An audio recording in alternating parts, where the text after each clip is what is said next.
That's all she wrote. And I mean that for the Pittsburgh Steelers season and also likely the career of Ben Roethlisberger as the Pittsburgh Steelers lose to the Kansas City Chiefs 42-21. The Chiefs will advance to the divisional round, and the Pittsburgh Steelers go home and have their season end in the NFL's wild card round, the AFC wild card round, for the second straight year. This score a little better than last year. This game started a little better than last year. The Steelers, in fact, put up a really solid effort in that first quarter, especially thanks to their defense. Weren't able to do nearly enough offensively, and the Chiefs eventually exploded. And we got to see the Kansas City Chiefs team led by Patrick Mahomes that we have been seeing the last few years. And right now is the back-to-back reigning, defending AFC champion and won a Super Bowl just a couple years ago. Will they get back there? Will be a conversation for another day. But this here is your Steelers post-game show on Pittsburgh Sports Live and Steelers Now. I'm your host, Mike Asti, and I am going to be joined by our very own Nick Farabaugh to recap this game, talk some Big Ben, as this also will allow us to recap Big Ben as a Steeler, likely as a quarterback of the National Football League, and talk maybe some future of this franchise. And we'll certainly do a lot more of that in the offseason, a lot of unknown right now. We have a lot of draft coverage to get to. We'll have shows. We'll have a whole draft show, of course. This is going to be a combined effort between networks with Kenny Pickett, who people still like to bring up for the Steelers as well. And if that's even a possibility, the future of the QB position, it won't be with Ben. All of that and then some, but for the purpose of this program here, we're going to stick to this game, and then as much as we can talk from this season and then onward. So, Nick, to get us started here, this was a game in the first quarter that people were getting excited. TJ Watt made a play, got himself into the end zone. We see TJ Watt really bring up a case that maybe he's one of the more valuable players in the whole league, let alone just defensive player of the year. Ends up with a big playoff moment. And Steeler fans who maybe we're speaking more with their heart than their mind most of this week. We're trying to talking themselves into, okay, this could be a game. The Steelers could do this. The quarter then lingered. The Steelers were not able to put points on the board despite getting momentum. The Chiefs were getting yards, but not points. It felt like the dam was eventually going to break, and it did as the Chiefs offense then exploded. They started tacking on points, including the Steelers defense being caught napping. Kelsey getting himself into the end zone with a big play there late.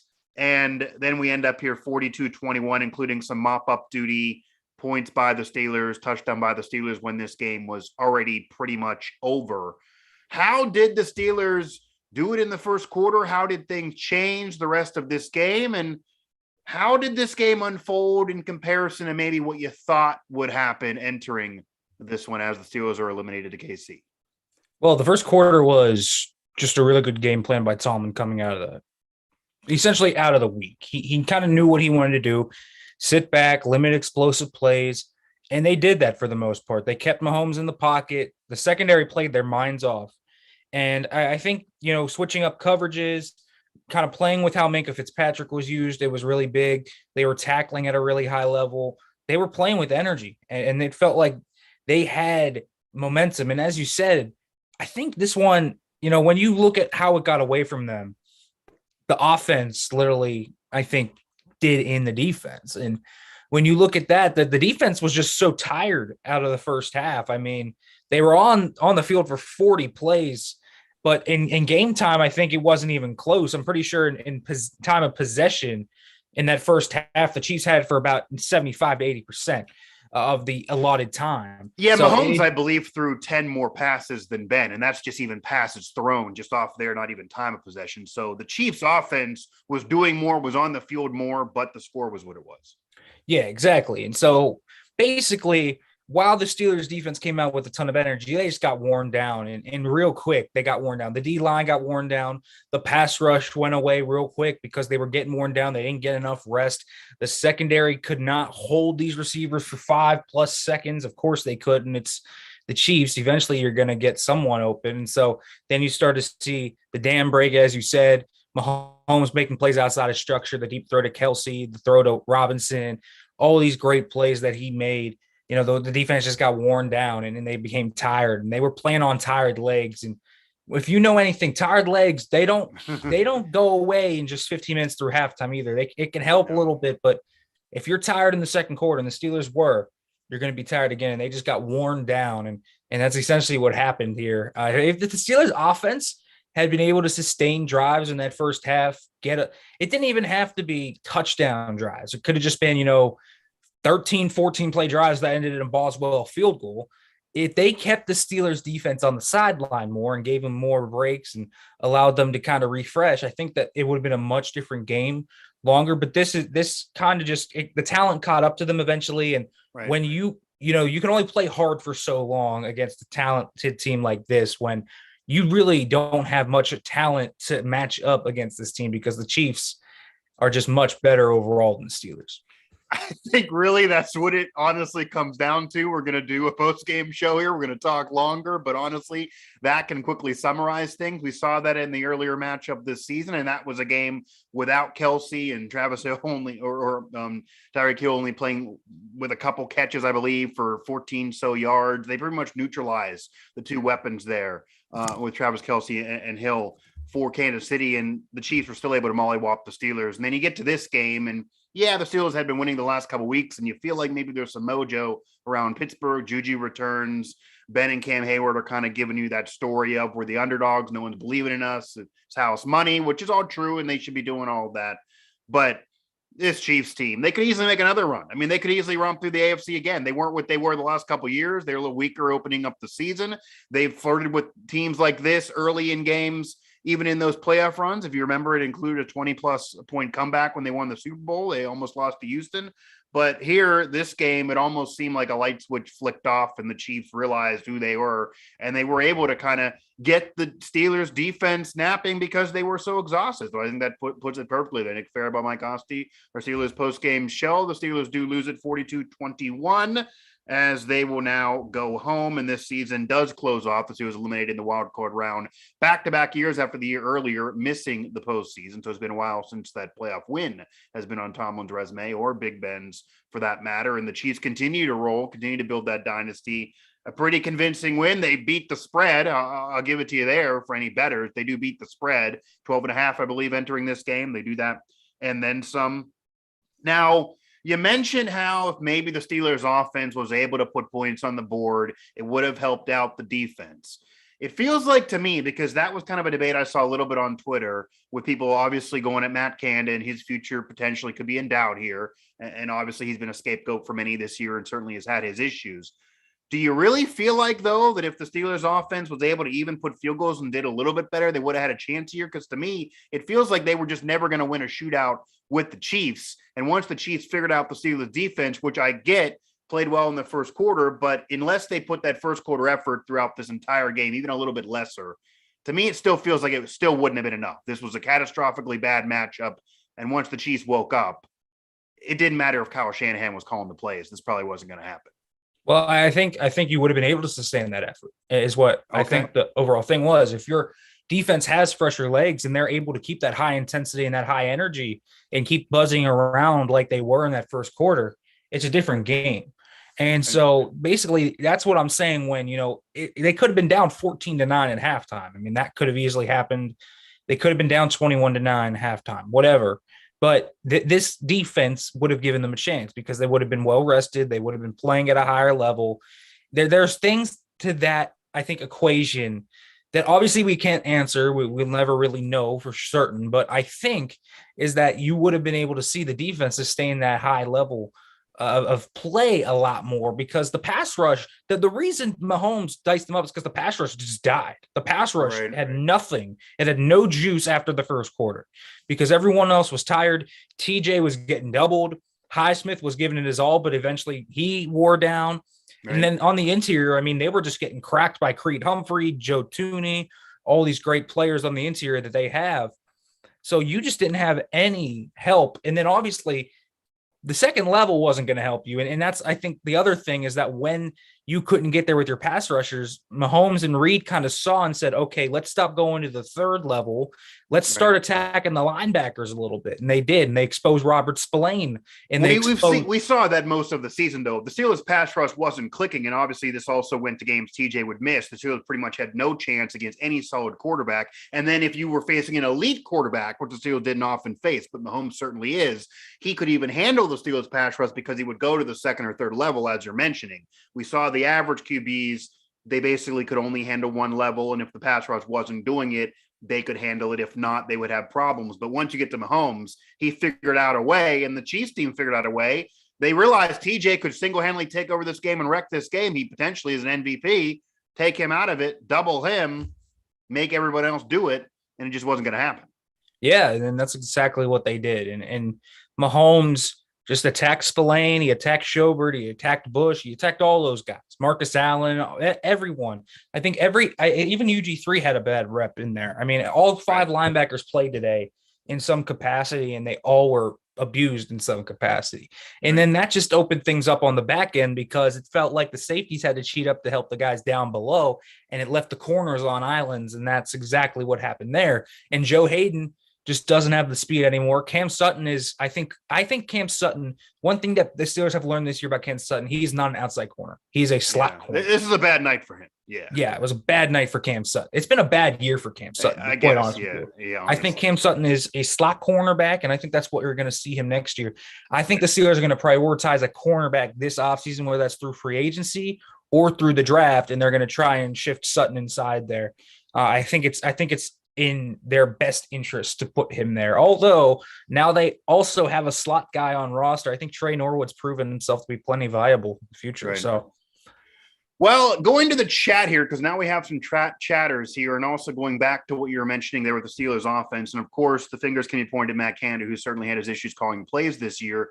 But in this particular game, you also could point some fingers at Deontay Johnson. Critical drops in this game, reverting back to who he was last year with all those drops that held him back from emerging. He emerged this year as the Steelers' clear number 1, underrated overall in the NFL, got snubbed out of a Pro Bowl season, but you certainly could argue for it based on who did get that nod. But at the end of the year, once you hit like week 14, week 13 even, the drops returned, but none as bad as this game. And that critical drop early kind of set the tone. You could even see in Ben's body language where it almost seemed like he was giving you off the aura of, my offensive line isn't going to have it. Mahomes is going to click. And if Deontay's dropping that ball, Juju's not 100%. This could be a rough night at the office here. And that seemed like he kind of knew and was foreshadowing. Kept going back to him, and then you saw more drops from Deontay. He did get himself in the end zone late, but it was not a great night for him, especially early. And Juju certainly hampered with the injury. James Washington able to get in the end zone late in the game. Chase Claypool having one of those nights where, you're going to have a debate on what happened from last year to this year. Is it Matt Canada's play calling in this game in particular, or did the Steelers receivers really let Ben down? The O-line let Ben down as they've been most of the year. And with the offensive line and the receivers having just a bad game yet again and all the drops being there, it also, again, might not have mattered who the offensive coordinator was, because it's hard to overcome your number 1 receiver dropping clear first down plus receptions without even being double covered. Well, the answer to your question is whose fault is it? It's all of their faults. I mean, all of them. That's probably correct. Ben didn't play well. He missed Juju up the seam early on when he could have had a really good play there. He listen, people, I keep telling people this to a degree. People ask, why do they throw the ball short of the sticks so often? The plays aren't designed to do that. That's Ben doing that to a degree. And then obviously Canada probably talks it over and they're like, okay, that's your first read. This is your second read. But a lot of the plays are designed to go past the six. Ben's the one getting it out early. And then that goes to the O-line because the O-line can't protect. And you see all of it works together. And then the offensive line can't protect Ben. Ben's missing open guys. He's not mobile, so he can't elevate anyone. Matt Canada is making bad play calls. Here's the understated part of Matt Canada. We saw how many miscommunications today? How many of them?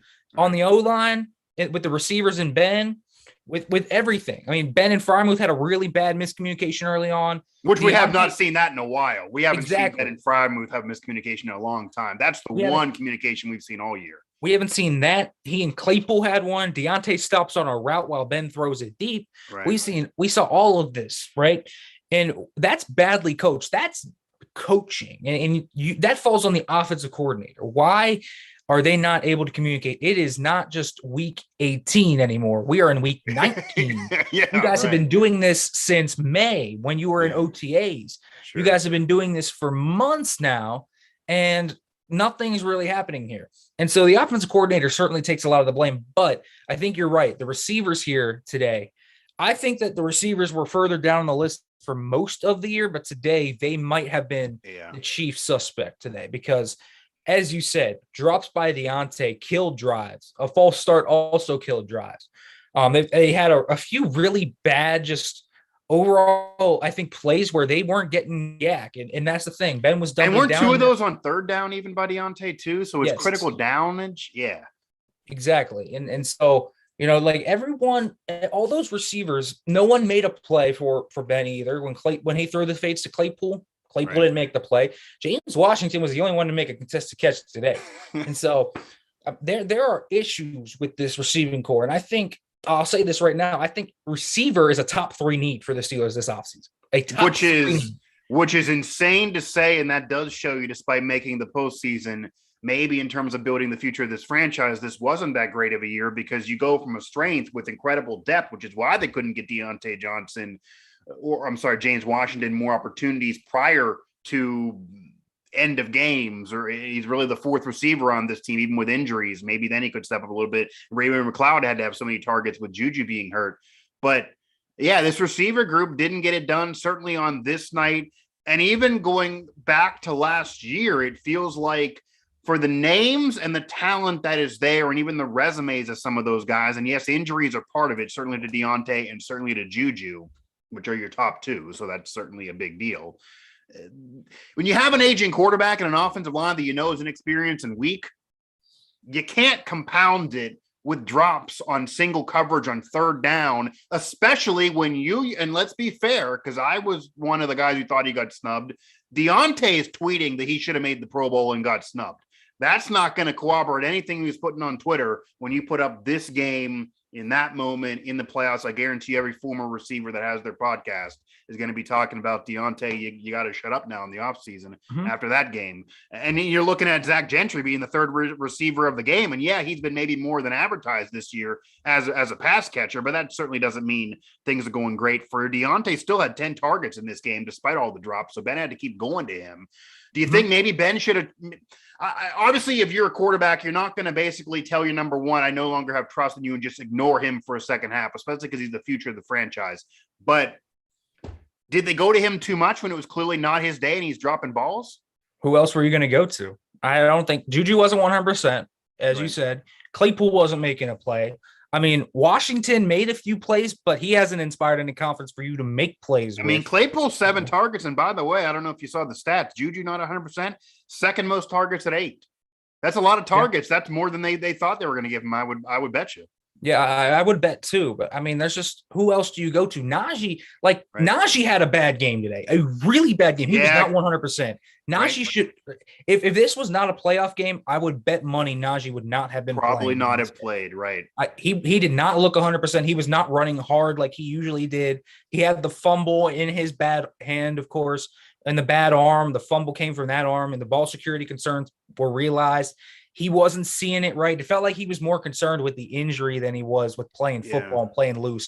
Najee played very tense today. And so also Ben didn't have his running back to dump it off to get significant yardage, because Najee. Yeah, even as a receiver, and the only 2 targets as a receiver. That's one, I guess, two counters I could argue. Number one, the easy response would be from fans. Okay, who else do you go to? James Washington. 3 targets, 2 catches, 37 yards, an average of 18.5, a touchdown, and a 22-yarder. If you have 10 for Deontay, and Deontay had as many drops as James Washington had targets in the game, why not go to James a little bit more? And then the second option would be, which I'm sure someone would bring up as well, when Najee's had a bad rushing day most of the season, this even goes back to a 14-target day earlier in the year before his running game really got started.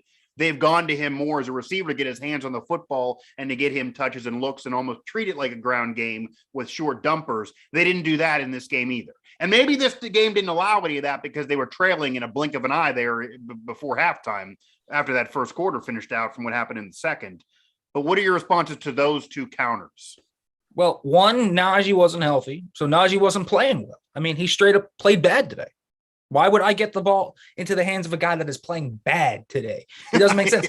Two, right. What has James Washington done to earn any targets this year? He hasn't done anything this year. Well, it's the last game of the year, so why not? I mean, why? Why wouldn't I? At least I know I have I've seen highs of Deontay. I've seen highs of Claypool. I've seen highs of Juju. I've seen highs of Freiermuth. Why would I go to James Washington?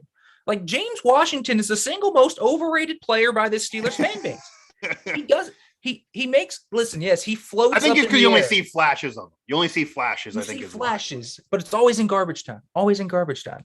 He doesn't, the key plays that nothing against James Washington, but he's a 5'11" contested catch receiver that doesn't know how to stack corners vertically. Yeah, that doesn't win in the NFL. It doesn't. And James Washington's going to go out there this offseason. He's going to get a contract from somewhere else, and he'll have a chance to prove me wrong. He's not going to, but listen, everything we've seen from him here in Pittsburgh has been the same old. He can't be pressed. He very rarely makes the contested catches on a consistent enough level because he's 5'11" and he can't stack. Like, you are a downfield threat. If you are 5'11", you better be able to stack your corners vertically. If you can't do that, what are you? You are a wide receiver 4-5 that's good depth that can have those highlight plays. I think there's a ceiling for him, but he does come up with a lot of 20-plus yarders. I mean, look at this. He does. But it's very intermittent. You don't see it a lot. And you see those every now and then. You're like, there's James Washington. And then you watch the tape on a consistent level, just on reps where he's not targeted. And you see why he's not targeted. He's not open. And when he has to work down the field and the ball comes his way, and oftentimes he doesn't catch the ball, he doesn't know how to stack those corners vertically. Today, he had a few nice catches. I give him that, but those were also in garbage time. So let's be real here. The guy hasn't done anything this year to earn those targets. He had the big opportunity with Juju out, and he ended up getting benched for Ray McLeod. Yeah, Ray McLeod got more targets than James Washington, which I'm sure James and his agent will be complaining about in the offseason at some point. So honestly, I get it. Washington has these highs, but he hasn't done enough to earn those. And that's the thing. James Washington didn't do enough to earn those targets. So you're going to keep going to the guys you know that can have highs. And if they don't, they don't. Besides, I think Mike Tomlin knows it in the back of his head. This offense is pretty bad. and to be fair, the offense is pretty bad. And the offense clearly is not good enough to make a deep run in the playoffs. The offense did hold this team back most of the year. It's not even just Ben and his weaknesses at his age. It's the O-line. And as we've talked about on past shows, when the offensive line struggles, everything else is going to have trouble getting going. And that was evident in this game for sure. The Steelers lose at 42-21. They get eliminated by the Chiefs, who continue on to complete another year crowning themselves AFC champion. We'll see if they do that here. Nick Farabaugh, Mike Asti here. You also want to head over to Steelers Now for a game recap and all of our video reaction from Mike Tomlin and company here on Pittsburgh Sports Live and the rest of our coverage over there at SteelersNow.com. We're not going to go any more conversation about Washington, but I just got to read some here while you're going on and on there. Brian in the chat did jump in. Washington greater than Claypool, which is interesting. I don't want any more on Washington, but what are your thoughts on Claypool? Because this was a down year for Claypool this year in comparison to last year. Obviously has the size, physicality. Some compared him to Terrell Owens in terms of that ability. We saw a 4 or 5 week stretch last year as a rookie that honestly is among the best in NFL history, and that does go to the greatest receivers of all time. This year, not nearly that at all, and that includes Juju being hurt and James having his issues to get targets, Ray McLeod getting the targets, but clearly has a ceiling and can't be anything more than what he was. So there was room for Claypool to really step up and say, it's my team. Deontay really did that, but then he started dropping the ball, and even when he did that, Claypool still didn't step up. And then you see this game, same issues. Claypool just can't step up and has his own problems. Can he be the future? You mentioned they need to maybe fix this receiver group in the future, and it's a top 3 need. Can Claypool be a top 2 guy on a contending championship team moving forward? Or are we now not sure who Claypool is because we have 2 years, one great, one not so much? Well, he's playing the wrong position. He's not an outside receiver. He's a slot receiver. And that's what I think the Steelers need to realize. He does not, just like Washington, he does not consistently beat press enough or stack vertically from an outside alignment to be a consistent receiver out there. Now, he has the size, and that's cool. He has more size than Washington. He probably can get up just about as much as he can. He has speed. But when you can't win off the line, it's hard to win it all deep. And that's the thing with Claypool is Chase Claypool has really inconsistent catch technique too. When you see all those balls get in his hands and then they get knocked out, it's because he allows defenders into his frame. And it's very specific. It's something he does. He's a body catcher and he doesn't high point balls or anything like that. And so Claypool is a guy that can work for DBs or linebackers even. And when you've seen him win vertically a lot, make tough catches over the middle of the field, and be a mismatch with his size and speed, it's been as a seam threat out of the slot. So, yes, he can be a guy. I think if you put him in the slot full time as that type of seam buster, if you put Claypool in the Ebron role, for example, and you let him do that, now, obviously, that was taken over by Pat Freiermuth because he's the tight end. But maybe the Steelers look at it in the offseason and say, we have, and they get that fourth receiver that can kind of do different things and maybe has more speed. Because I think they need a receiver with legit. Because assuming James Washington is gone, he's going to want to get money somewhere else. There's going to be a team like Jacksonville or some team that has anemic offense, maybe a young team. They're going to give him some cash and figure that he can do more than a number 4 role. I'd imagine. Yes. It'll be interesting to see what happens with the rest of his career, but it has to be away from the Steelers. And so here's what I'd recommend the Steelers to do. I think they should get a legit speed demon at receiver. I think they need it. I think they need speed here. A speedy guy that can run 4.3-ish, somewhere around there, but they got to be able to separate. You don't just want to draft for speed, right? So you need to get this. I haven't had that in a while. I mean, really. Had it. I mean, the last time you've had a guy that can legitimately do that, it was Martavis Bryant. And then if you really want to talk about a prototypical speed receiver that you see around the NFL, because Bryant was he was his nickname. He was an alien. Right. And so the last time they really had that speed type was Mike Wallace. So I was going to say Mike Wallace because everyone can say AB, but in terms of that prototypical speedster, that wasn't really AB, even though he could certainly make plays. Mike Wallace probably, it's been a long time. AB was just different. AB was just special. He's just a freak, right? And so on and off the field. Exactly. Yeah, and so they need to get Claypool in the right position, I think. Right. And that is in the slot. Does that maybe hinge on, it's weird to say this because obviously we did miss him this year and certainly he's a polarizing figure. We saw him return in this game. He's certainly much more of a slot guy than an outside guy, even though he wanted to be on the outside. He thought he could get money this year. It didn't happen. Maybe he'll try to get it again in the offseason. There was even rumors of him in the Chiefs and he came back to Pittsburgh. Ben won't be there, so quarterback will be in doubt. Will he come back again for hometown discount? Will it even be offered? That's going to be the whole offseason talk around Juju. However, would it almost be, and we will talk Ben here in a moment as well for the chat, but would it almost oddly be better for Claypool based on the role you're describing if Juju's gone? Because Juju and Claypool together, they're both better suited for the slot, even if Juju won't agree with that. And basically, you can't have 2 Hines Wards on a team. You got to have one in order for them to both get their money and really get the numbers. It's almost like maybe Juju could hold Claypool back if he's there for a full year. It could be, right? I think there is a place for both of them if they're willing to both split time in the slot. Because there you go again. I don't know. If they're willing to split time. Will they financially be able to have the money that be not splitting time? I think Juju wants to come back. I think the Steelers want Juju to come back. I'd bet money that Juju comes back. I think he's coming back. Okay. It does hurt Claypool to a degree. Now, the Steelers, if they can work those two as a rotation or they can go 4 wide, I think that if they get this other receiver that I'm talking about, a speed receiver that can really give defenses something to think about, right. I think that you can run 4 wide receiver sets with Claypool and Juju both in the slot, and then you have those Deontay on one side and then the other guy on the other. I think it could really work. And that obviously revolves around taking Freiermuth off the field too, which is, well, we'll see how that works out. But you can the Bills do this a lot where they are legitimately 5-6 deep at receiver. And Isaiah McKenzie and Cole Beasley are two very good slot receivers, but they rotate and they rotate for a reason. And they do it. They're both very good slot receivers. They have an elite quarterback in his prime, though. That's exactly. But both of them are not going to have that, you would imagine. But both of them have skills that make them very good. And any team would want those guys on that team. So I think a rotation in the slot of Juju and Claypool would be amazing. And then you can obviously, I mean, I'm not completely saying not to play Juju and Claypool outside at all. I think you have to put them outside on some points.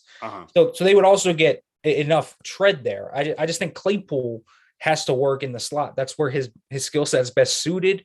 And I remember when he was coming out, a lot of people were talking about him as a tight end because of how big he was and how kind of his skill set was. And I don't think he's a tight end, but I think he can be used kind of like a receiving tight end. Like, again, how the Steelers use a guy like Eric Ebron, where they run him down the field, they run him vertically a lot. I think you could see Claypool. Or how Gronk's used, even though Gronk is a tight end, but kind of how Gronk's used. Granted, that's a whole other physicality type of game, but Gronk is kind of used that way. He's not just someone that's a bulky tight end that kind of runs a curl route like Tony Gonzalez. Gronk will run vertical and use his size, and his hands generally do win the day. Granted, he's had his drops this year as well. Nick Farabaugh, Mike Asti. Steelers post-game show. This is it for the wild card round. The Steelers do end their season with a loss to the Chiefs in that wild card round, 42-21. This game just eventually got out of hand despite a solid first quarter for the Steelers. Likely now the end of Ben's overall career, certainly the end of his Steelers career. Nick, Ben came back this year for a team that was in win-now mode.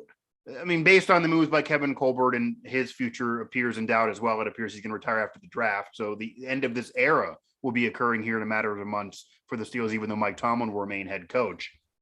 But based on those moves, this team was in win now mode. There's still veterans there, even though they were also young, and Najee was coming in a critical position as a rookie. And Mason, maybe he's a quality backup, but certainly didn't appear ready to go win you a championship. Haskins was brought in. Tomlin clearly didn't feel any confidence in him to give him any more opportunities and really give him a shot to even beat out Mason Rudolph. And we're not going to debate them. That'll be a whole conversation another day as well. But Ben was the best quarterback for this team based on a realistic option for the team, and certainly has growing pains early in the year. He then picked it up in the middle.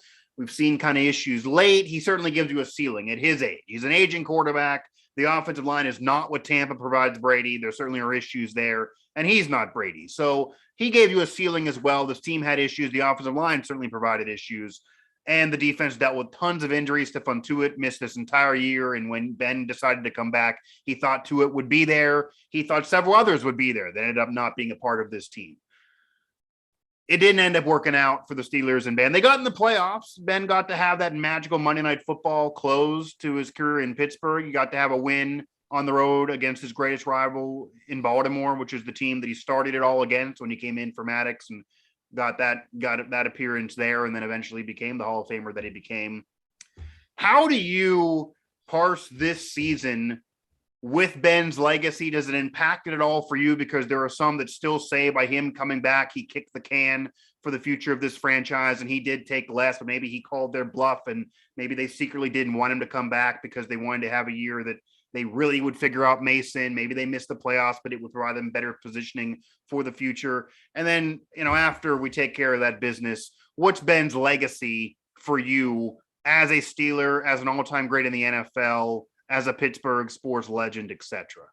Well, I don't think Ben hurt his legacy at all. And I think that you can argue that maybe they shouldn't have brought him back this year. You saw the signs of decline coming last year towards the end of the year. I mean, it was pretty obvious he wasn't going to have a great year this year. I think that was pretty apparent in the preseason, and I think he was one of the chief concerns coming into the year. But listen, I don't think that he hurt his legacy at all. This is his 18th season with the team. It was one last ride. I think they both agreed on this. It was one last ride. They'll try to do it, but I think they both also came back with a realistic expectation. I think Ben came back trying to go for one, but I think if they both, I know Ben's not stupid. I'll say that, and I know he's not stupid at all. Because and I know Kevin Colbert and Mike Tomlin aren't stupid. I know they both, after April's draft, looked at their roster and said, "There's no way this is a Super Bowl roster. They knew it. They knew it. And Ben was going for one final Colbert made ride. some moves though, bringing in Schobert. Like, why do you bring him in if you know you're not winning the championship? There was some win now mode moves. They thought they could maybe make a dream push, right? Okay. And it's always, maybe the old man who's a future Hall of Famer catches the fire one last time. Yeah. He has a Joe Flacco-ish, Nick Foles type run, and that's what you're going for. Realistically, this was never going to happen, and you could look at it from the beginning of that year, and it was very obvious to me. I think, and I said it before, I think they overachieved this year going what they did and making the playoffs. You could make that argument. You could actually make that argument. Yeah. Like on paper, just on paper, looking at the talent on the roster, they're the worst team in the division, but they really banded together. They played hard. They fought out some really gritty wins against some good teams this year. Overall, when you look at this roster relative to what it was, this was a successful season for the Steelers. It really was. They overachieved relative to where they probably should have been. And so Ben had a few really clutch moments. I know he didn't play well, but he had a few really good comebacks this year, a few really big plays that really allowed them to win some key football games. And so I don't think that really his legacy's hurt at all. And his legacy is what it is. It's always been Big Ben. It's the guy that throws stiff arms around in the backfield because guys can't bring him down. And he in his day, he was the Patrick Mahomes and the Josh Allen, right? Like that was Ben in 08 and 09. And that's exactly who Ben was. And he was making backyard football plays before anyone else was making backyard football plays. Ben, and in a lot of ways, you can see in what the guys like Mahomes and Allen do right now, you can see Ben in them because Ben was the guy that was kind of a trailblazer for that type. They watched Ben. Let's face it, they probably did. Yeah. Mahomes even said he did. I mean, right after the game. So they watched Ben and they realized, hey, we can do this too. And Ben, Ben obviously has that signature thing to him. And then he has the pump fakes and in he has these clutch moments to him. I mean, the Santonio Holmes touchdown throw, the big throw to AB in the AFC Championship game against the Ravens. There's so many different types of memories you can conjure up about Ben Roethlisberger. The Immaculate Extension. I mean, there are so many great plays that this dude has made. He is, in my opinion, the greatest quarterback to ever wear a Steelers uniform. So that is the type of player you're seeing here. And he's a guy that gave the Steelers a chance to win a Super Bowl every year, probably outside of 2021 to win a Super Bowl. And you can argue 2020, but every year before that, when he was playing, he was playing at a top 10 level. And it's not his fault that his elbow ripped off from him. Unfortunately, it happened. If Ben never hurts his elbow, who knows what type of player he is right now. He could still be a very good quarterback. And that's the thing. Ben's legacy is not hurt at all. He had a great career, a very lengthy career, a fruitful career. He brought 2 Super Bowls to Pittsburgh. He's right up there with many icons that have come before him. And he's a guy that's rightfully going to go first ballot into Canton. He'll be probably, I don't know what the eligibility requirements are for the Hall of Honor, but if they could do it next year, they probably would. And so, there's all of that, man. Ben is a legend for a reason. He trailblazed the game in a lot of ways. And he's a guy that defines kind of a generation of football for Steelers fans and football fans at large. And so Ben very much is one of the best quarterbacks to ever come through this city. And obviously, I think overall, he's probably, I would think, top 20 all time. I was going to get there in a second. Nick Farabaugh, Mike Asti here. Steelers Now, Pittsburgh Sports Live, a post-game show. This wraps up a Steelers season. As we're talking Steelers season, we're talking Ben, we're talking the issues from this game, the wild card round loss to Kansas City, and we'll get a little bit to the future here in a matter of moments. But a little bit more on Ben. I can echo those sentiments. I think it's actually fair to say simultaneously, I do believe him coming back did kick the can a little bit. It does put them in a little bit of, not that it's Ben's fault or any shade to Ben, because you're a competitor. He was the best option. I don't fault him. If he would have said, I demand $30 million like Kobe Bryant in his last year with the Lakers, and I got to get this, or I'm just going to drive your name through the mud and all of that. Okay, you can criticize Ben for that. It's a little ridiculous, but he was willing to take less. He was willing to take whatever they offered him. Came back. So if the rumors are true that they were calling his bluff, that some of our colleagues think, I know we shared a lunch table there before game, that somebody who believes that. If that's the case, don't throw out a bluff to somebody if you're not willing to have them accept the bluff. Like, don't bluff someone. You got to bank on them saying no. So they bluffed him, and maybe he called their bluff, and he came back. And yeah, I think it's possible to say he kicked the can, because it is certainly reasonable to argue that if they don't have a situation where they can draft Pickett or Howe, and it is possible that now drafting 20th, we have that story on Steelers now, they may miss both of them. If you're looking at Mason being under contract, likely coming back, if you're feeling like Aaron Rodgers, Russell Wilson, etc., aren't coming, that's not going to happen, and you're looking at a competition in the offseason between, say, a Marcus Mariota or Teddy Bridgewater and Mason, and you don't love that, yeah, it might be a few years of mediocrity. Absolutely. Honestly, throughout NFL history, Nick, you know this. And look at the Steelers. When you have a Hall of Fame or a franchise guy, or even an elite quarterback, even if he doesn't go to the Hall of Fame, it usually takes a long time to replace that guy. Look at the Dolphins trying to replace Marino. They're still trying to do it, really, or maybe they kind of figured it out a year or so ago, depending on your opinion on Tua. But you're looking at maybe Rodgers from Favre, Young from Montana. You could argue Luck, Peyton Manning, even though Luck probably won't get to Canton because he retired early. Maybe even Lamar after Joe Flacco, because at least Flacco did win you a championship and had that magical ride. And that's basically it in terms of like right away. Usually it's a decade plus, and the Steelers had to wait 25 plus years until they found that guy again after Bradshaw. For me, hands down, I honestly, and I know we have some old heads out there that are going to debate this all day, I don't even think it's close. I think Ben's the greatest quarterback in franchise history, hands down. He did win 2 rings. I know the first one they mentioned on the broadcast, quarterback rating was so low, the team kind of helped him out.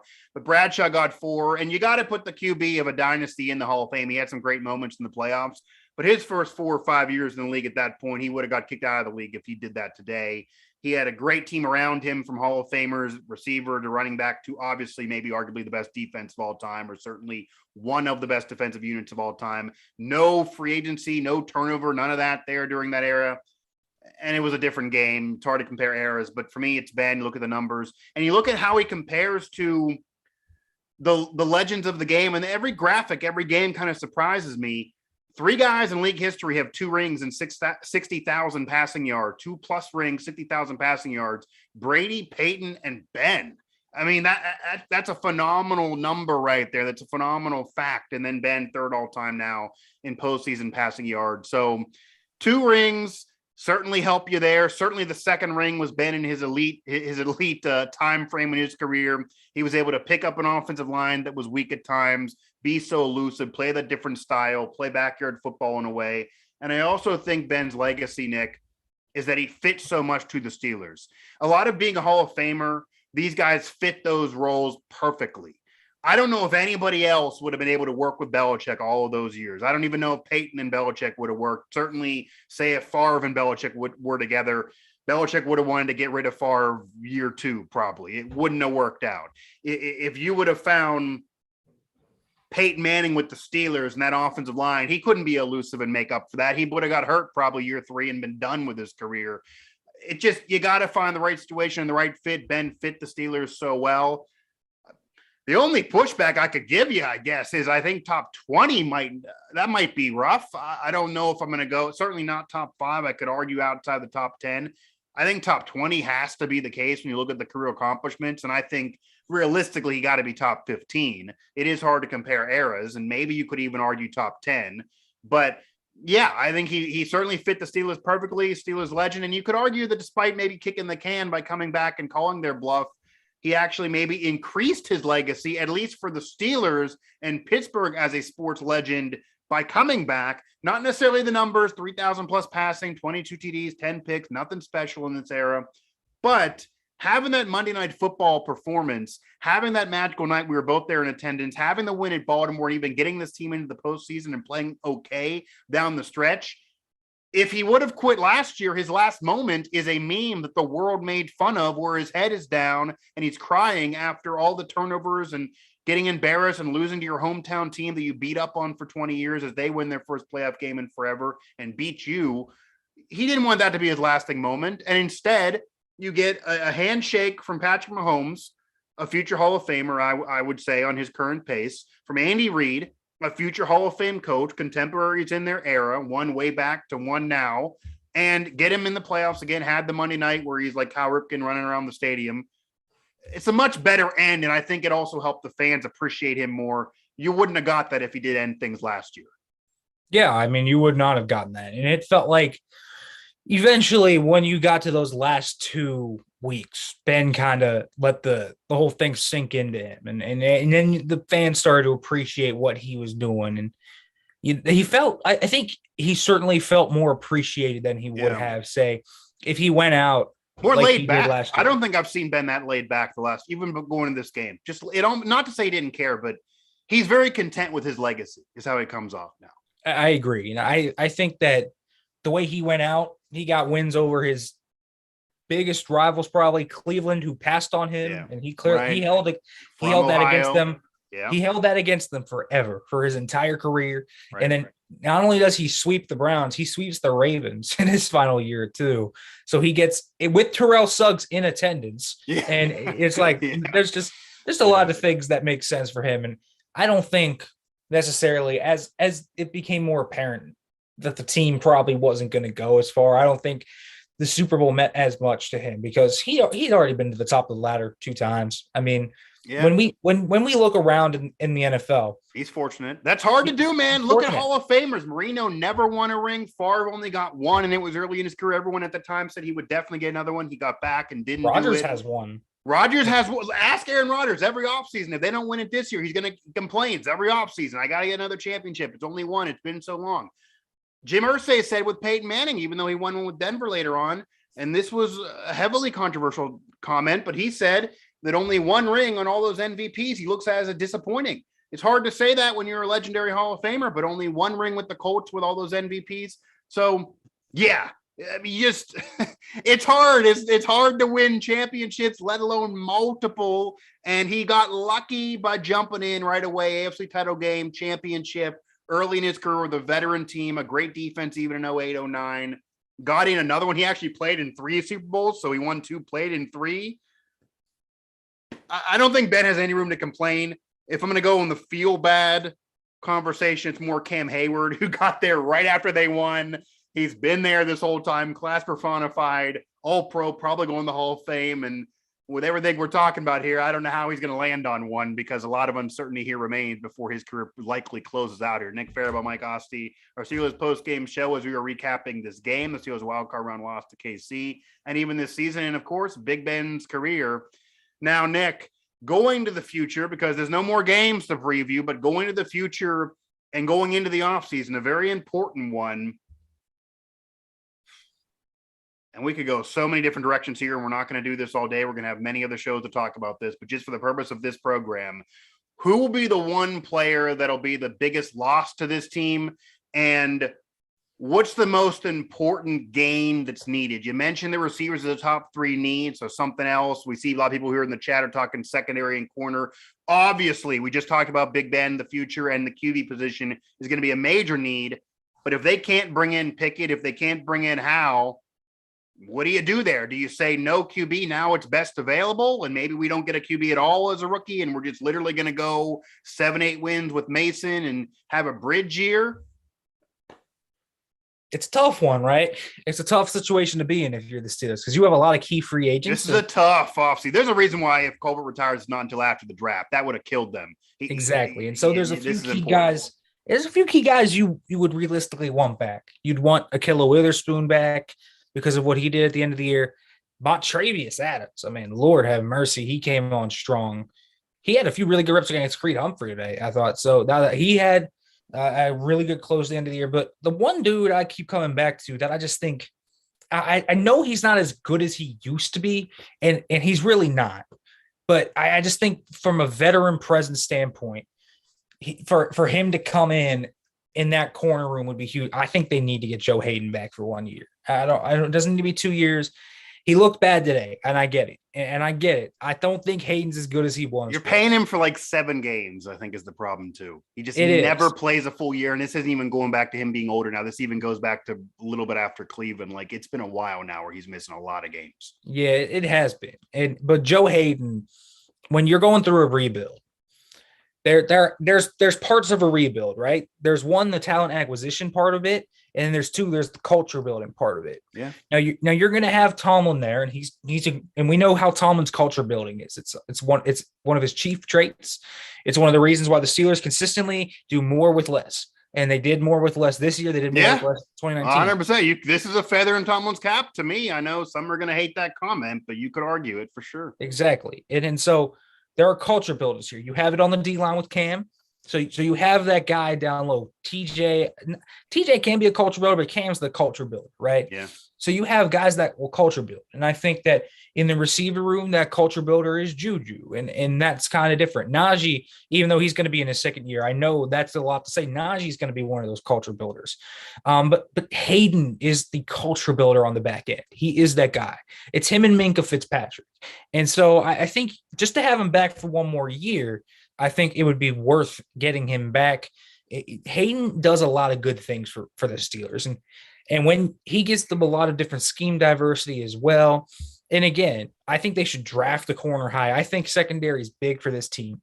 But I think getting Hayden back would be very important. I think Juju coming back also would help a lot. I think he's pretty important to that offense as a chain mover, as a run blocker, as a slot receiver. And I love the idea of having that rotation with him and Claypool in the slot. I really do. I think you got to sit him down though and convince him, because you were there in camp with me. Juju wanted to be on the outside. He knows that's where the money is. I think Juju does have a complex to deal with in the offseason. He loves the fans. He wants to come back. But I think he also doesn't want a hometown discount necessarily, even though he's coming off an injury-plagued season. He does want some money. This might be hard to get now.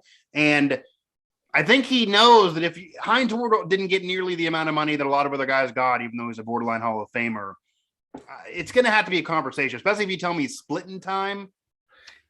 It will be. It will be a conversation. But I think we also have to realize Juju Smith-Schuster isn't going to get that much money. Yeah, this is the year to do it because he's coming off an injury, so he's not going to get more than he was offered last year. I cannot imagine. He has not done it without AB there. It's still I don't know. Like, what's realistic for him? 3 for 27, like 3.9 a year. That seems realistic to me. Like, you give him 3 years. Does he get the same deal he was offered? He claims by the Chiefs and Ravens and turned down to come back. I feel like if he's offered that again, does he turn it down now, knowing the injury? His agent might start telling him, you got to take this money if it's there. Again, it might not. But if the Steelers offer him 3 years, 27, and a lot of that, because it's lower, you can guarantee a lot more of that money. Okay. So you can give him a higher guaranteed salary. It can be 27. You can add some maybe incentives in there to bulk it up too, as things kind of progress. And not only does he get that high guaranteed amount, you also get him into free agency again when he's 27 years old. So he's young. I think that's forgotten. He is very young. That's something Juju's going to go into these negotiations with. He doesn't want a 4 or 5 year. If he can hit the market again when he's 26, 27, put together a good year or two and cash in again. Yeah, rather than almost 30. That's a big difference, right? Yeah, and I think that's something Juju's going to look for. And I think that's something to take into consideration here. So it's almost they need to find an offensive captain. Maybe they could be like Juju's, a little bit less money, but we'll give you the C. I mean, I don't know if they're giving it to a QB, if they're coming in, or it's Mason. We actually had some comments here on PSL recently talking about whether it should be Najee or not because he's so mature. But that's a second-year player. I don't see Tomlin doing that. I think if he's back, I think could be Boswell, for crying out loud. Granted, special teams. I mean, they could do it. I think Juju would be the natural candidate to get the C. I think naturally. I just think I don't know who else it would be. I mean, there's no one veteran on the offensive line. It's a thing. I don't know who else it would be. And Juju has been a leader of sorts in that room at the very least, and has been able to put himself up there as an example. But yeah, they're playing in this game at all. I mean, honestly, if he didn't play in this game, and I didn't think he would until we heard reports he was going to be able to practice, nobody, even the Starch's critics, would not have been able to criticize him because he wasn't talked about for weeks. Nobody was bringing him up. Nobody was figuring. Nobody was out there. Again, even his Starch's critics saying Juju got to play because you just assumed he was out for the year. So if he does a TikTok, people will talk about that. But we figured he was done for the year. He had no contract. This was a risk for him to play in this game, and it certainly could have ruined his entire career. I mean, the comparison is, and of course, it's a much higher level, and that's a Super Bowl. But for a Hall of Fame receiver, it's almost on. I mean, again, he had to sign a waiver. I don't want to go to that level, but It's similar to when T.O. signed a waiver to play in the Super Bowl. He knew the mess he was going to be dealing with in the future. He knew the locker room already hated him. He was going to need more money. That was only 6 so years into his career. If he would have got catastrophically hurt in that game, that would have been it. That would have hurt a lot of things for him. He signed a waiver to play. He almost was Super Bowl MVP, was the best player on the field. Juju wasn't that in this game, but to even play is kind of a big deal. Maybe showed leadership and maturity. Didn't need to. They were heavy underdogs. He was hurt. Nobody was talking about him. He didn't have a contract. All the dude does is dance on an app. Like, it's really not that big of a deal. I'm sorry. I don't give a crap. He dances on TikTok. The TikTok thing is not a big deal. Like, no, I think the dance on a logo when you were losing annoyed me a little bit just because you're losing. But, if you're winning, okay, but the losing was annoying me. But I don't care. Juju is who he is. Like, Juju is who he is. And everyone you talk to in the room, he's a guy that will constantly give advice to you. He works his butt off. Clearly, he did to get back. I mean, the fact that he got back in 3.5 months, that he had to put in work in rehab. Got targets. So Juju is a guy that I think coming back would make sense. And unfortunately, though, they give him that C. Oh, buckle your seat. It's going to be like 2 weeks of just polarizing debate on Twitter and every outlet. Anyone with anything that is sent to the public will just have a field day. So it'll be a rough one. But just don't be surprised if they do, because he's a guy that has. Yeah, there's no other options. I don't know who else could get it. Quite frankly, unless they gave it to Najee, I think that would be the only one. Or if Juju's not back, I mean, there is no guarantee Juju is back. It certainly will depend on things here. Yes. In terms of the other side, though.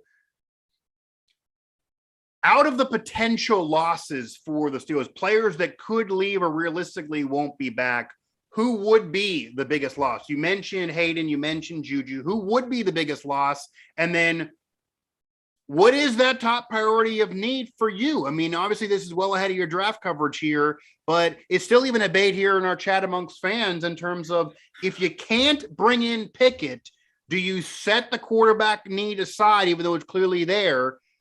Or would you actually trade up for him, even though the reports are now that that's not what the Steelers are going to do? I never thought they were going to do that. How much of a need is that? It feels like in reality, quarterback's not getting filled this offseason, anything for the future, more of a bridge scenario. And you have so many other needs that if you stress on that one, you might not fill the rest. Yes. Well, you talk about big losses, right? That the Steelers could invoke. And I look around the team and honestly, Hayden is a loss, but he's not a terrible loss. Like, they'll get by without him. But again, I would like to have him. Juju, I think, is the biggest loss probably overall, but they didn't have him this year, really. Like really, they didn't. And I think they missed him a lot too. And I think, healthy Juju in this offense looks a little different. But really, there's not a lot of guys that I would be like crying over if they lost. I'm being. They had the whole year without Stephon Tuitt. I mean, who knows his future? But they had the whole year without Stephon Tuitt. Like, is anyone going to be mad if they lose Trey Turner? Like, anyone going to be mad at that? Anyone going to be mad if they lose like any of these depth guys that are down the depth chart? Probably not. Yeah. According to Ben, you're moving Green to guard, so maybe you're going to have another center need there. I mean, that's another thing. It's like the big losses. I mean, Terrell Edmonds is a semi-decent loss. But Terrell Edmonds is kind of where he is now, right? He's a decent safety. He's not great though. But if they want to bring him back, I'm cool with it, because he's probably not. I don't think Edmonds is going to be an expensive contract. Yeah. They have a lot of cap room. I think Edmonds is a likelier guy to come back than people think.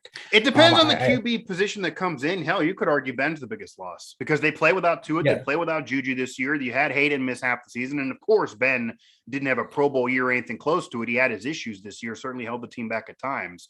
But I don't know how they're going to fill that. I will say, the biggest loss, if we look at it, of potential cuts would be Stephon Tuitt. But I mean, if they lose but they didn't have him this year, right? Yeah, if they lose Tuitt or if they lose Alulu, I think those two guys would obviously be Alulu. I think he has to come back, right? The thing is, like the Steelers, the Steelers, if you look at their D line, and if we assume Alulu and Tuitt come back, and I do kind of feel like both of those guys will be back, and I think Tuitt will be back next year, although they are question marks. They are question marks, so we will be real about that. But if you look at that, and they get Adams back.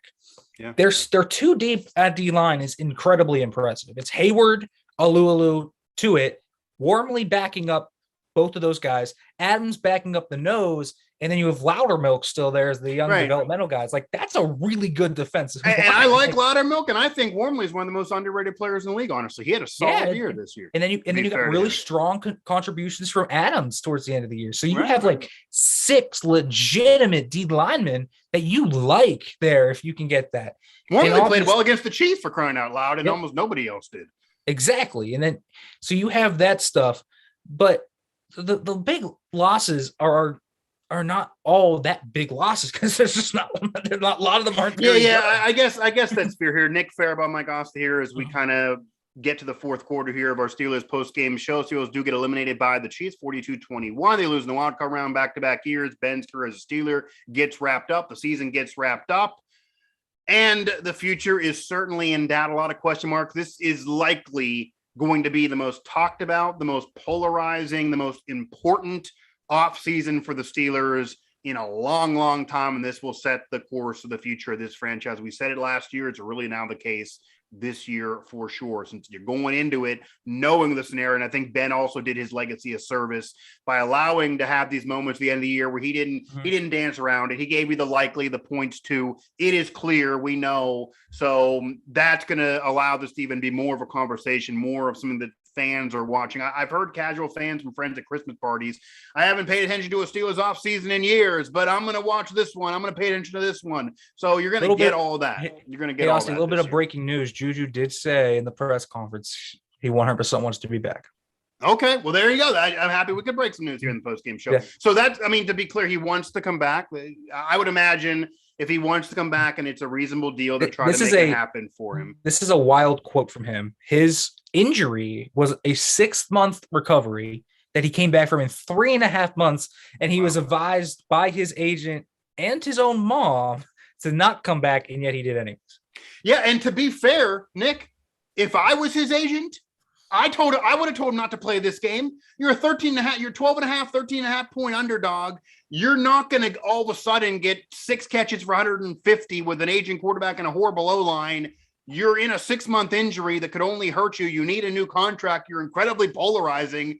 No, I really feel like there wasn't much to gain by him playing unless somehow he balled out. Even if they would have won and he had 2 catches, everyone would have said, well, he didn't really contribute because he was hurt. So what was he gaining?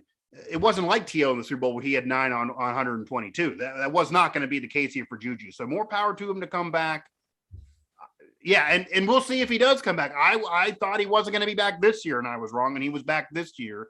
And maybe it's a blessing in disguise for the future of the franchise after Ben, because if Juju would have had these great numbers like he did with AB, he definitely would have taken the money last year as much as he likes Steeler fans. I think if he got the mega deal, he would have taken it last year. He didn't get it offered, so he came back, tried to do it again, got hurt. But if he had a great year this year and get a mega deal, he probably would take that too. It turned out that he's not going to get a mega deal out there, so maybe coming back will be the best scenario for him. We'll see how he feels, because a lot of it was to come back for Ben. I don't know, depending on who the quarterback is. He might love the fans. I don't know if he'll love the middle of next season, depending on who's throwing him the ball, which I do want to get to here. So Juju wants to come back. That's one that maybe could come back, that we'll see if the Steelers do bring him back. But Nick, and this is also what was talked about all throughout the day, because he played actually earlier on in the day in terms of veteran quarterback that also potentially could be looking for a new home next year. He's still playing, though. He advanced, and that Jimmy Garoppolo managed to get the victory over the Dallas Cowboys.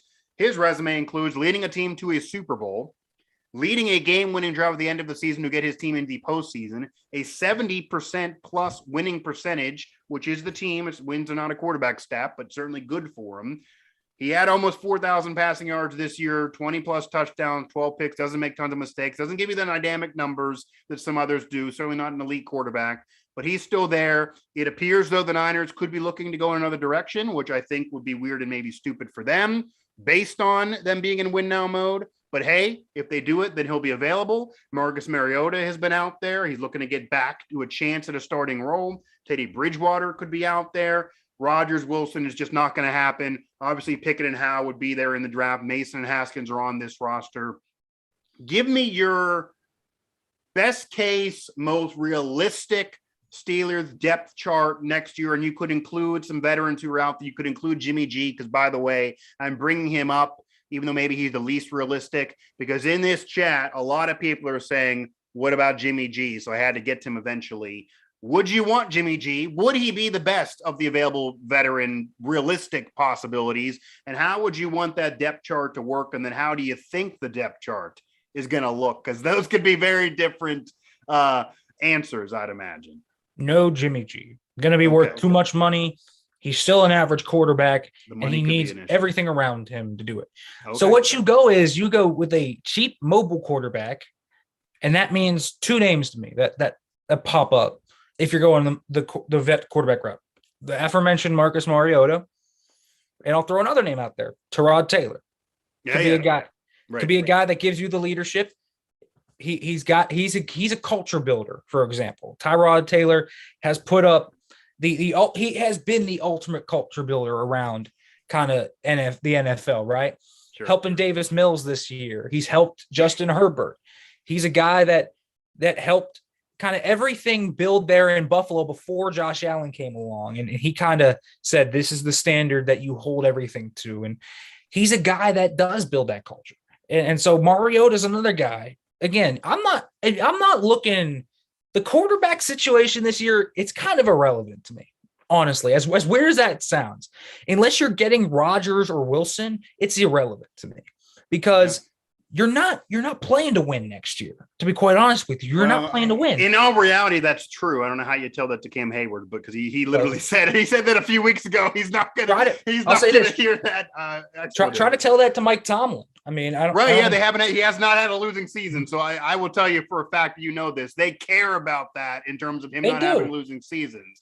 They're going to try to go hook or crook to not have another one, and he is coming back, even though Ben. They'll try. It doesn't mean they will, though. But I think for me, when I look at the quarterback situation next year, I'm looking for a guy that has at least some upside to him. His mobile, so you can kind of see where the offense is going to go, and Tomlin can kind of feel out the modern NFL as he wants it to, and then he could fill out a new kind of offensive coordinator, because I do not expect Matt Canada to stay past next year.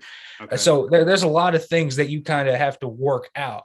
But honestly, like the best. You keep Mason then as QB2, and we've even heard rumors now that Haskins could be back as QB3. Doesn't have really any other options in the NFL, I would imagine. So, or do you give Mason the competition with, say, Mariota or Tyrod Taylor in camp? I'll tell you right now. I think there's a realistic scenario where Mason's QB1, Dwayne is QB2, and a late round quarterback's QB3. I don't think it's crazy. No, I think if I'm putting money down, that's probably where my money is going. Although you made the point there, and you need to emphasize this: Mason, Haskins, and a late round pick.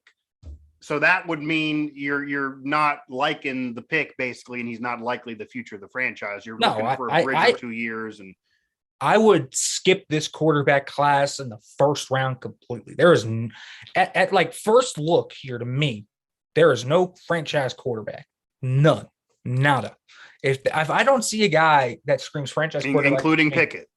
Okay. Pickett's a solid quarterback, but I don't think he's a franchise quarterback. That's what I've heard. Actually, I've heard on other shows I've hosted, and even on this channel, I had a couple of draft experts on, and they actually said the analysis of Pickett was he is bust proof, meaning he's not going to all of a sudden just suck and just be horrendous and ruin you forever, but they do feel like there's a ceiling, and Canton is not happening and perennial Pro Bowler is not happening, but he could be a good serviceable quarterback for years to come, which would be a great compliment. He'd get a bag. It'd be a great career for him, but it does provide a ceiling. It does not appear that he'll be the next Big Ben, but certainly could be better than a bust. Well, here's, I guess you have to consider philosophy, even if he's available. Right. Because Pickett's a guy that could easily sit in that Carr Cousins tier if he's at his best, and at his worst he's probably a Bridgewater clone.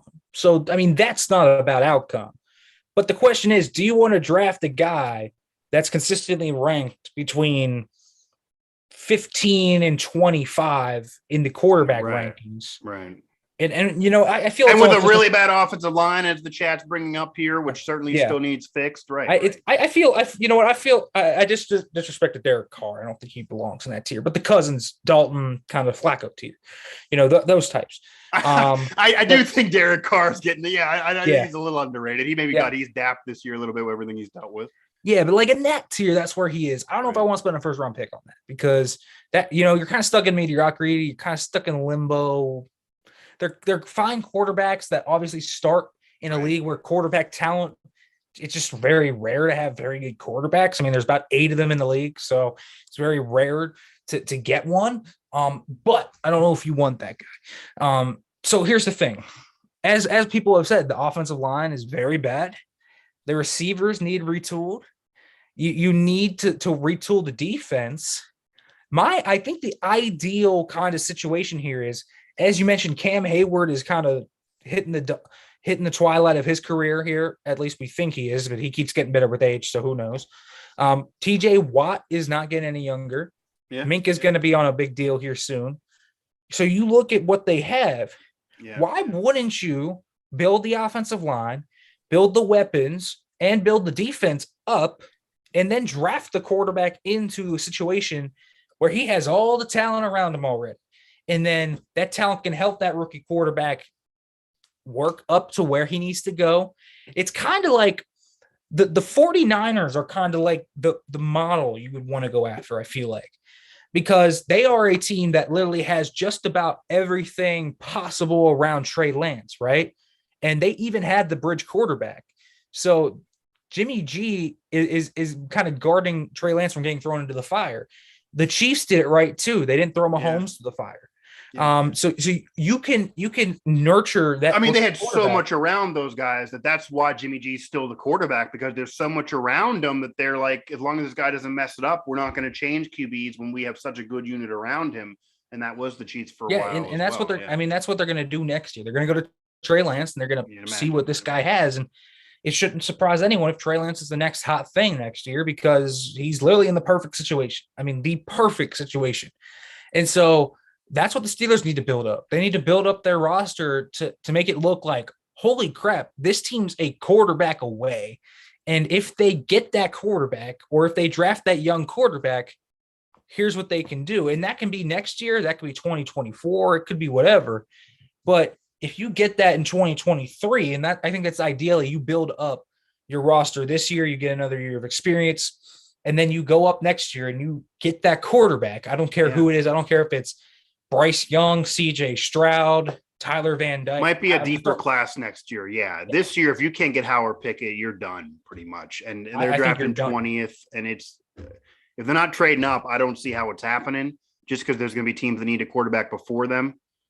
I also think there's a scenario where Steeler fans aren't going to like, but even the guys you're mentioning as vets of a Tyrod Taylor, Marcus Mariota, Tomlin's not handing them the football for week 1. No. So if I got to bet money right now, I think smart money is still on Mason starting week 1. I don't know about week 5, but Mason's going to be competing with any of those guys. The only way the ball is handed to anybody if it's Aaron Rodgers or Russell Wilson, which to me is almost a 0% chance of happening. So if they're not coming and that's just not going to happen, then you're looking at the veterans that you're mentioning, that I'm mentioning, and they haven't done nearly enough in the last 2 to 3 years to be getting any football handed to them for week 1. Mason has been in the system. He's been okay at times. He's better than what he was in 2019. I don't think he's the face of the franchise, and the mobility is going to be a problem. That'll give them an advantage over him in camp, but I don't see how any way Haskins is bumping up from where he is now. I don't see how there's any other opportunities for him to get more, because they're going to be putting Mason probably versus a veteran, and Haskins will stay QB3, and Mason's going to get to compete. And if the guy they bring in doesn't beat out Mason, Tomlin will start Mason week 1. It'll happen.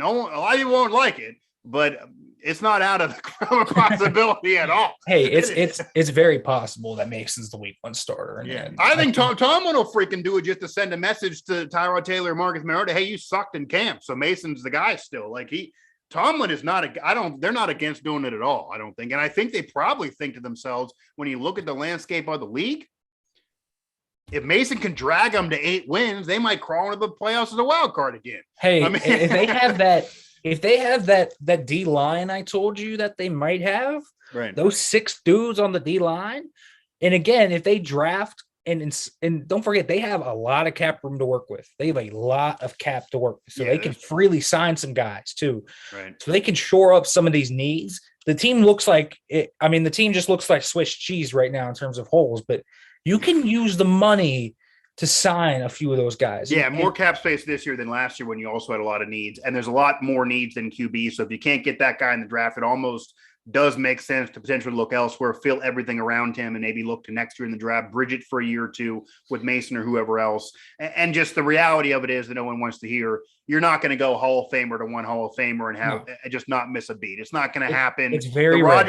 Rodgers sitting 3 years under Favre while they go to the NFC title game, and then you have a drama, and then Rodgers takes over and he's also a Hall of Famer. It just doesn't happen. Or Steve Young sitting under Montana while they win rings and he's a backup and then goes ahead a couple years later and wins as a starter when he already had a pedigree of being a guy who was in Pro Bowl for almost a decade. It just doesn't happen. That's not going to happen anymore. So that's not the reality of life, and it's not going to be for the Steelers at all. It's here. Nick Farabaugh, Mike Asti, and this will be it here for our Steelers post-game show. They do get eliminated to the Chiefs here, losing in the wild card round back-to-back years. Nick, I'm sure we're going to do more of these shows. The Steelers do lose. They do get eliminated. Tomlin maybe overestimated things of everything that went on this year. For sure, you could argue that, even though certainly there's things to still criticize him for. Ben's legacy is what it is, and it's a great one, and he does end his tenure as Steelers quarterback. Kevin Colbert likely retiring. It'll be a new era of Steelers football next year, even with Mike Tomlin as head coach, and this offseason more important than any others. A lot of questions, a lot of needs, but things will get decided, and when we're talking even 4 or 5 months from now, this roster may already look a lot different, and certainly at the start of next season. Last words here on 2021, 2022 for the Steelers. That season, it loses in the wild card round, and now we go into a new era of Steelers football. Tons of uncertainty, tons of questions to answer, and an offseason that will certainly be talked about, to say the least, for years to come. Yeah, a very big offseason that, hey, this offseason is going to define the team for the rest of the decade, probably. Just saying, it's that big of an offseason, right? Because you technically have a few pieces you can at least build upon. And those pieces are TJ Watt and Minkah Fitzpatrick. And hey, those are not two bad pieces to start off with if you're doing a rebuild. So yeah, the Steelers have some pieces to work with here. And so the quarterback question's going to be a question for a while here until they find that guy. But they can do a lot this year. If they can hit on a lot of things this offseason, they can hit on the draft, they can make a few quality free agent signings. The Steelers might not have a great quarterback for a few years or even longer, but if they can have serviceable quarterback play, you trust the evaluations of them enough to where you could see them still, sneaking into the playoffs a few times every now and then. It can happen. I do think they can sneak in. I do think you look at the landscape, they're not so bad off. They're going to win 3 or 4 games a year. They're not going to be winning a Super Bowl likely either. There's going to be a bridge there. There's going to be some growing pains years, but they could maybe sneak in. This will be where Tomlin really has to do some work as a head coach, and they really got to build this roster. It'll be important. And honestly, let's face it, Steelers fans have been a little bit spoiled as well. Because we're now in a situation here where the Cincinnati Bengals, it took them 31 years to win a playoff game. They're maybe the only franchise in the division. They have their guy. They got him for the next plus years. Yeah, maybe the Ravens too, but they're kind of in neutral. The Browns are completely in flux with Baker and what to do there. The Steelers are too now after Ben. But 31 years before even winning another playoff game, the Steelers multiple championships, multiple Super Bowl appearances, all through different eras, 2 Hall of Fame coaches during that time frame, the best quarterback in franchise history, all these defensive players. TJ's ties the sack record this year. Lord, I mean, there's some spoiledness among Steeler fans as well to, next year is going to come, even if it's Mason week 1 or whoever it is. And if it's 7-8 wins, if it's another wild card loss or you miss the playoffs, there's a lot of franchises that it could be much, much worse. Look at the Dolphins after Marino. Look at the Broncos after Elway. There's been some wild rides for some franchises for a decade plus after losing that Hall of Famer and after losing that guy. And there's been some wilderness treks these franchises have to go on before they were able to rebuild. And they tried time and time again and kept on failing. And that's why, as you're saying, this offseason is so important, because if you swing and miss when you're building into a new era, you could end up going into the wilderness for the next decade plus. You screw it up and you bring in the wrong guy and you don't fix everything else, it could be a situation where you're looking for another decade to win another playoff game. So we will see. A lot of questions remain unanswered, but this season does finally close. The Steelers lose in the wild card round. Ben Roethlisberger closes his chapter as Steelers quarterback. It's going to be a memorable season, I'm sure, to reflect back on, to say the very least.